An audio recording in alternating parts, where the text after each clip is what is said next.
Celui qui a inventé la très haute tension était un génie. Nous savons tous que pour éteindre les lumières dans votre maison, il suffit de basculer un interrupteur. Mais ce n'est pas aussi facile de déconnecter une ligne de transmission à très haute tension. Prenez par exemple cette ligne de transmission de 400 000 volts. Lorsque vous essayez de déconnecter cette ligne, vous constaterez que même si vous déconnectez les portails de connexion, l'arc entre les deux points de connexion peut toujours être connecté à travers l'air et la chaleur résultante est assez chaude pour fondre l'interrupteur. Alors, comment déconnectons-nous cette ligne de transmission? Eh bien, un type spécial de disjoncteur est nécessaire. Sa caractéristique spéciale n'est pas seulement qu'il peut couper des circuits à haute tension, mais la manière dont il fonctionne. C'est un disjoncteur au hexafluorure de soufre, ou SF6 pour faire court. Cette petite boîte est le contrôleur du disjoncteur. Les connexions sont cachées dans les 3 isolateurs ci-dessus. L'électricité à haute tension vient des 3 circuits ci-dessus et est ensuite envoyée à travers le disjoncteur. Donc, si nous voulons couper le circuit, nous pouvons le contrôler ici.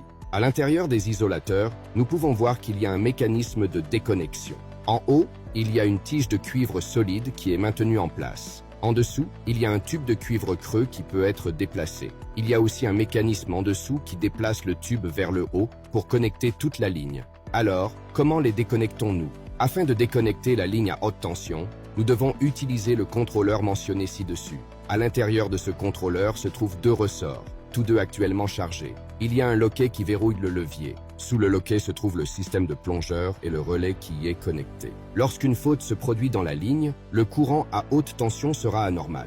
Il passe d'abord à travers cet ensemble de transformateurs de courant. Les transformateurs de courant fourniront un appel de réveil pour les relais. Donc, si un courant excessif passe à travers les transformateurs de courant, le relais se poussera et le plongeur tournera. Et donc le frein de maintien monté ici libérera le levier. Le ressort chargé libère sa force, tirant le levier vers le bas à très grande vitesse, et la ligne est déconnectée. Vous pensez que c'est fini? Voici le clou. Au même moment où le levier est libéré, un petit engrenage placé sous les isolateurs relie les 3 isolateurs par un arbre.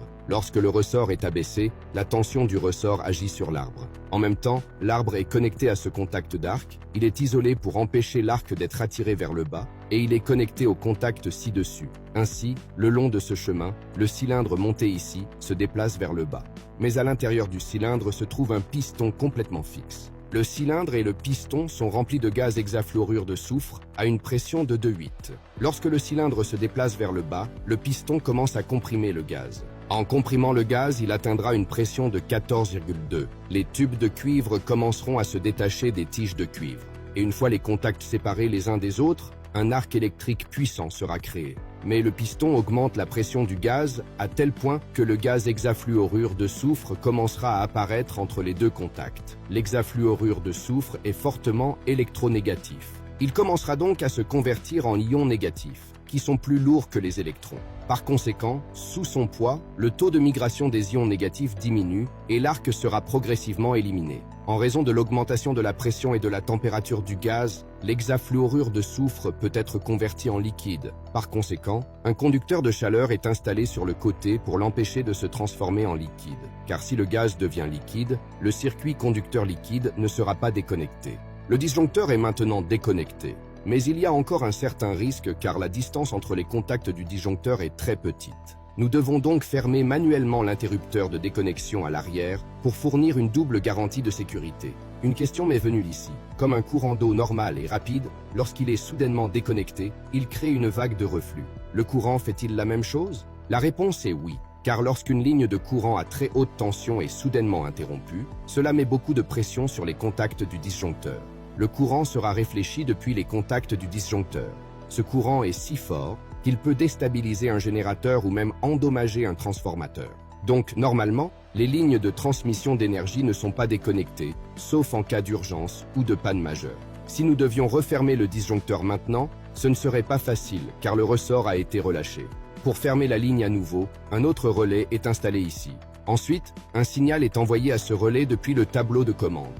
Il fonctionne exactement de la même manière que le relais ci-dessus. La libération du plongeur ferme le frein de maintien.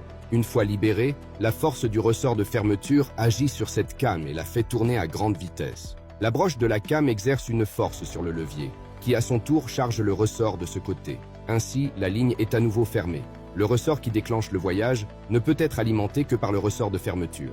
pour réinitialiser le ressort de fermeture, un moteur est installé de l'autre côté. Donc, lorsque le disjoncteur se ferme, il commencera à charger lentement le ressort de fermeture. Tout le processus semble très compliqué, mais le disjoncteur s'ouvre et se ferme en 40 à 60 millisecondes. Au fait, le gaz SF6 dans le disjoncteur est stocké dans ce boîtier. Un compteur est installé ici pour surveiller sa pression. Si la pression baisse, le gaz est rechargé.